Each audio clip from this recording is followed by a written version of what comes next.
Léo, le petit chat.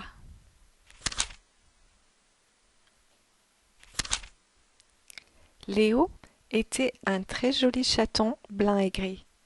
Ses parents, ainsi que ses frères et sœurs, habitaient un mignon appartement en face d'un parc chez Madame Douté. Leur maîtresse s'occupait bien d'eux, mais il fallait qu'elle leur trouve un nouveau maître, étant donné leur âge et le fait qu'ils soient si nombreux.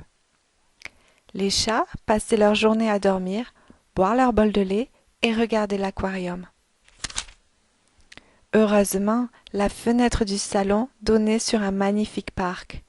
Le petit chat y passait le plus clair de son temps à regarder à travers la vitre et à s'imaginer ce que pouvaient ressentir à l'extérieur tous ces gens, chiens, oiseaux, etc. Cela semblait tellement formidable.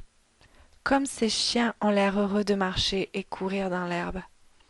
Se pourrait-il que cela m'arrive un jour à moi aussi, pensait-il.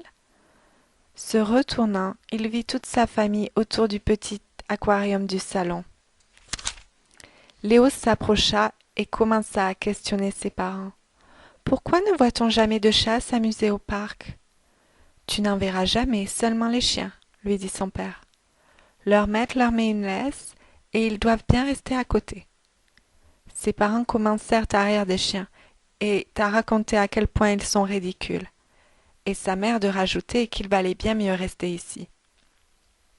C'est sale, ça sent mauvais là-bas, et le bruit, c'est une horreur, s'exclama-t-elle. Entendant tout cela, les frères et sœurs de Léo furent apeurés. Certains se blottirent près de leur maman, quand d'autres allaient retrouver leur coussin préféré.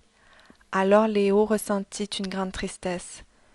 Devait-il se résigner à cette idée, que toutes ces magnifiques choses qu'il voyait n'étaient pas pour lui? Non, c'était bien trop impossible de penser comme ça. Même si ça n'arriverait pas, cela faisait quand même du bien d'y croire, se dit-il.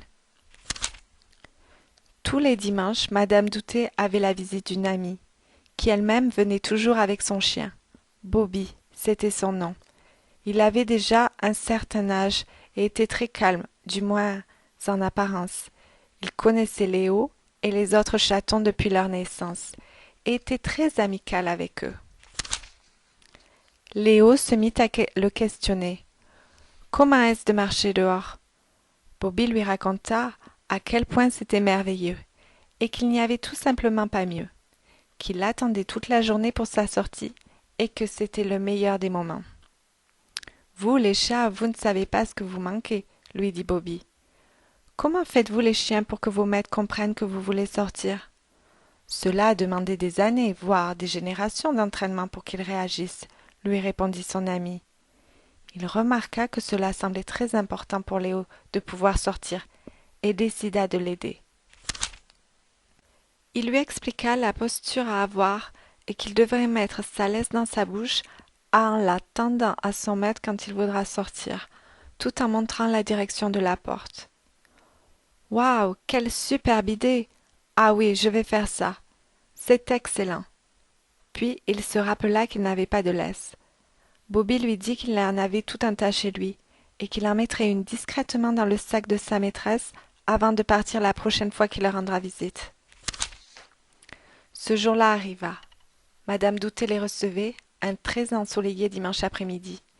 Dès qu'elles furent toutes les deux occupées à papoter dans la cuisine, Léo prit la laisse et alla la cacher. Il passa tout l'après-midi à répéter dans sa tête les gestes corrects à effectuer au moment de demander de sortir. Il était tellement impatient qu'il avait très peu dormi la veille, tant il imaginait sa joie de pouvoir marcher dans le parc. Les invités partirent enfin, et Léo courut, prit la laisse, la mit dans sa bouche, se prosterna comme Bobby lui avait expliqué, puis mit ses pattes en avant en donnant le plus doux des regards. Madame Douté, voyant ça, fut très surprise. « Mais que fais-tu avec cette laisse? Donne-la-moi, mon ami a dû l'oublier, dit-elle.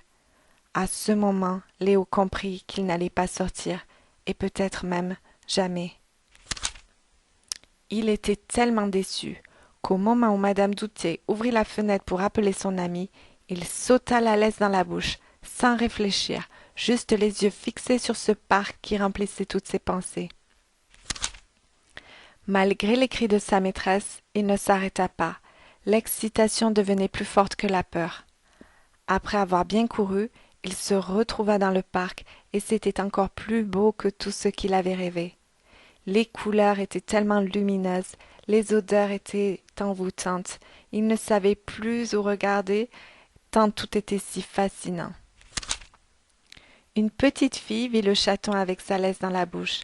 Papa, maman, regardez le petit chat, comme il est adorable, s'exclama-t-elle. Où sont ses maîtres? Dirent ses parents. Nous allons lui remettre sa laisse. Elle a dû se défaire, et il s'est alors perdu. Pauvre petit chat, se dirent-ils.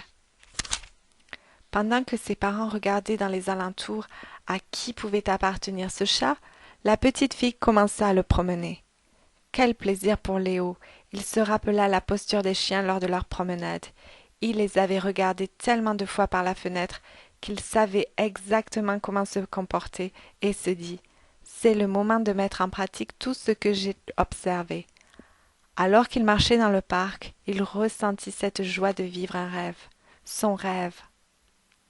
Le bruit de la petite fille qui riait, les oiseaux qui s'envolaient sur son passage, son ombre qui le suivait lorsqu'il marchait, l'herbe qui lui chatouillait le ventre et le soleil qui lui caressait le dos.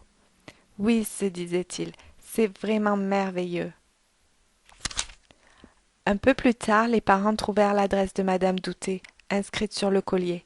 Ils s'y rendirent. Ils lui expliquèrent où et comment ils avaient trouvé le chaton, et c'est alors qu'elle leur proposa de le garder s'ils le souhaitaient. Bien évidemment, la petite fille fut plus que ravie, et les parents, étant eux-mêmes tombés sous le charme de Léo, ne purent résister et acceptèrent avec plaisir.